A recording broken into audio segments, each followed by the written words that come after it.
Je dois dire que ça a quand même été extraordinaire. Habitant rue Monsieur le Prince, les portes n'avaient pas de code à ce moment-là, évidemment. Et moi, j'habitais au deuxième étage. Il y avait des fenêtres, et c'était au mois de mai, il faisait bon, les fenêtres étaient ouvertes.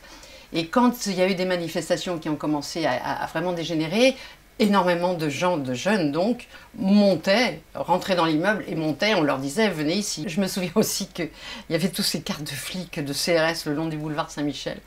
Et il y avait quand même des moments de répit parce que c'était surtout en fin de journée que ça pétait. Et il y avait donc tous ces cartes de CRS et on était avec l'UMA, on descendait le boulevard Saint-Michel. On allait un peu partout parce que dans Paris, c'était, enfin en tout cas au quartier latin, ça bougeait beaucoup. Alors certes, j'allais beaucoup à Henri IV. Au bout d'un moment, non, je crois qu'Henri IV, ils l'ont fermé assez tard. On allait aussi à la Sorbonne, puisqu'il y avait des assemblées à la Sorbonne. Et il y avait beaucoup d'animations. Il y a eu l'Odéon qui a été aussi occupé, le théâtre de l'Odéon, avec tout le milieu culturel, etc. Et puis il y a aussi les Beaux-Arts qui ont fait un travail formidable et j'ai découvert plein de choses aux Beaux-Arts. Tous les matins, je faisais un détour pour passer boulevard Saint-Michel, rue Gay-Lussac, pour voir un petit peu dans quel état se trouvait tout le quartier latin, qui était le théâtre des événements de mai 68.